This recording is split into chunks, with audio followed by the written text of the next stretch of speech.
텐데, 일단 왜 못 쓰는지에 대한 설명을 먼저 드리고 나서 거기에 대한 해결책을 말씀드리도록 할게요. 일단 첫 번째로, 일단 그 문제에서 뭘 물어보는지 논점을 잘 못 잡는 분들이 있어요. 물론 이제 문제가 아주 쉬우면은 논점 잡는 게 어렵지는 않겠지만, 문제에 대해서 논점이, 그러니까 무엇을 냈는지 논점을 못 잡는 그런 유형이 있는데, 첫 번째 그거에 대한 해결책은 첫 번째 일단 행정법 전체에 대한 이해가 안 돼 있기 때문에 기본서를 일단 여러 번 속독을 해서 행정법 전체에 대한 흐름을 일단 확실히 잡고 계셔야 되고요. 두 번째로 전체 흐름이 이해가 된다 하더라도 이제 실제로 죄송합니다.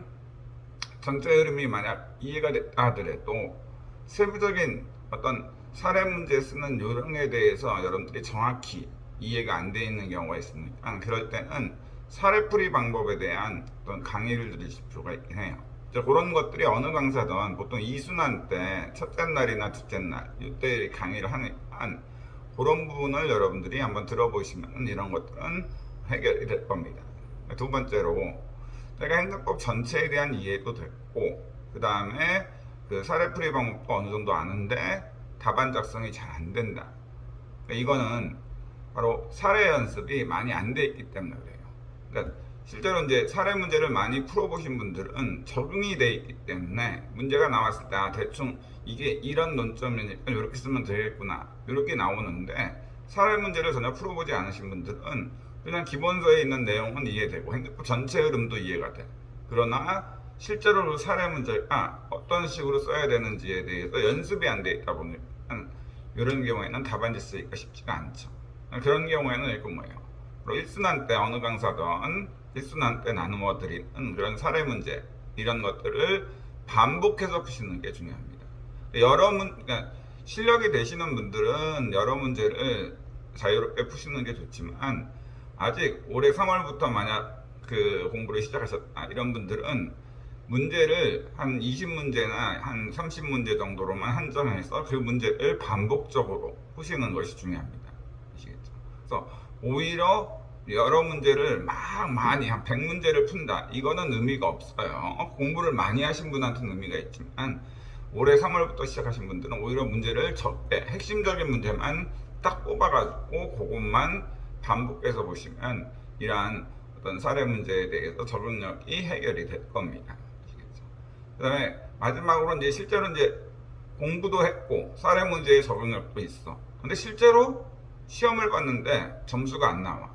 이런 분들은 본인이 답안지를 작성하는 데 있어서 반드시 고득점에 필요한 내용들을 전혀 모르시는 거예요. 뭐냐면은 교수님한테 저 이 내용 이해했습니다 라는 걸 표시를 해줘야 되는데 대다수의 수험생들이 어떻게 학검판, 학설, 판례, 검토 요거 합판검, 학검판 이렇게 하는데 요것만 외워서 책에 있는 요것만 이해해서 답안지를 쓰시는 거예요.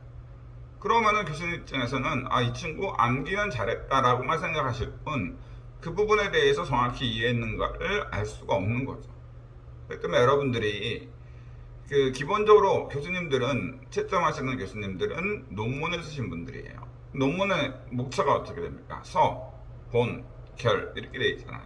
이거를 이제 중심적으로 했을 때 서에서 내가 실제로 이제 사례 문제로 본다면 문제점 정도겠죠. 문제점에서 내가 왜 뒤에 있는 학설 판례와 검토를 하는가에 대한 설명을 좀 해주고 그다음에 학설 판례 검토 그 기본서에 나와 있는 책에 나와 있는 내용대로 그대로 쓰시고 암기해서 그 다음에 이제 사안푸습에서 그런 앞에서 내린 내 결론 이론이 옳다는 것을 사안푸습에서 설득을 하도록 해줘야 되겠죠.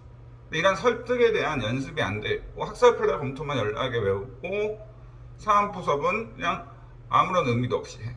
그러면 교수님 입장에서 이건 암기한 거지 이해한 게 아니니까 점수를 많이 줄 수가 없는 거죠. 항상 생각하셔야 되는 것은 1차 시험과 달리 2차 시험은 암기력 테스트가 아니라 이해했는가. 그리고 실제 생활에서 여러분들이 행정법을 정확히 이해해서 이거를 정책에 반영해서 올바른 행정작용을 할 수 있는가. 이거를 묻는 게 핵심인데 여러분들은 1차 시험에서 평가하는 암기력만 실제로 답안지에 표출해내니까 교수님들 입장에서는 좋은 점수를 줄 수 없는 거죠. 그러니까 항상 제가 여러 번 말씀을 드리지만 여러분들이 답안지에서 가장 중요시하게 생각하셔야 되는 것은 문제점이랑 서에 해당하는 이거와 결에 해당하는 사안푸서.